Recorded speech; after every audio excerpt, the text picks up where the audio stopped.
क्यों? क्योंकि हमने अपना व्यक्तिगत सब कुछ बढ़िया बनाने का प्रयास तो किया। हम ये भी चाहते हैं कि मेरा लड़का बहुत अच्छा कंपटीशन दे करके बहुत अच्छी ऊंचाई पे पहुंच जाए, मेरी लड़की पहुंच जाए, लेकिन हमने तनिक भी नहीं सोचा कि हम बेहतर समाज भी बनाएं। आज ये डरा हुआ सहमा हुआ समाज क्यों? क्योंकि हमने बेहतर समाज बनाने का प्रयास ही नहीं किया। तो ये जो आप शिक्षा ले रहे हैं, ये जो एनएसएस के माध्यम से राष्ट्रीय सेवा योजना इसका नाम ही है, और इस योजना का नाम ही यही है, और ये संस्था अपने आप में ये उद्बोधित करती है कि हमें व्यक्तिगत जीवन तो बढ़िया बनाना ही है, लेकिन व्यक्तिगत जीवन को बढ़िया बनाने के साथ साथ हमें बेहतर समाज और बेहतर राष्ट्र भी बनाना है, तभी आप बेहतर नागरिक बन सकते हैं। ये मैं आपसे कहना चाहता हूं। एनएसएस के बच्चे इस बात के लिए सौभाग्यशाली हैं कि यहां से सीख करके वो अपने व्यक्तिगत जीवन को बेहतर बनाने के साथ साथ बेहतर समाज भी बनाएंगे और बेहतर राष्ट्र भी बनाएंगे।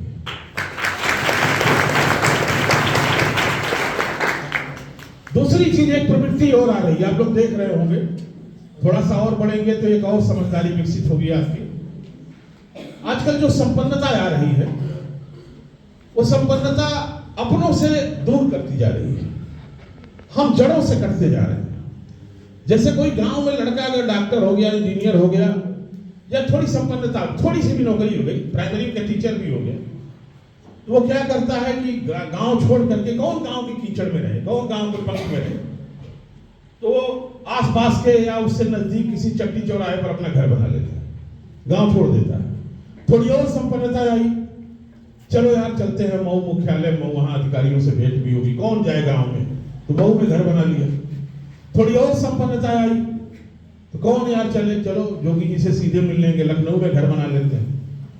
और संपन्नता आ गई करोड़पति वाली, तो चलो भैया मुंबई समुद्र के किनारे घर बना लेते हैं। तो लोग, ये संपन्नता आ रही है लेकिन जड़ों से काट रही है। और एक चीज बताएं आपसे, जो तने, जो डालियां, जो पत्ते अपनी जड़ों से कट जाते हैं, वो बेजान हो जाते हैं, ठूंठ हो जाते हैं, उनमें जीवंतता और सजीवता खत्म हो जाती है।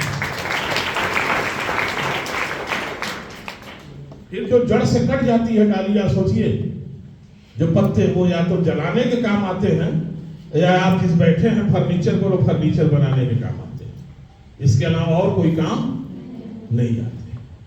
तो आप लाख संपन्न होइए, लाख आपके अंदर संपन्नता आए, अच्छी बात है, संपन्नता के हम विरोधी नहीं, संपन्नता आनी भी चाहिए। ईमानदार प्रयासों से अगर आप मेहनत करते हैं तो अपने को भी संपन्न बनाइए, समाज को भी संपन्न बनाइए, घर परिवार को भी संपन्न बनाइए। आपकी संपन्नता पर ही राष्ट्र की संपन्नता निर्भर है, लेकिन जड़ों से मत कटिए, अपनी जड़ों से कटने की जरूरत नहीं है।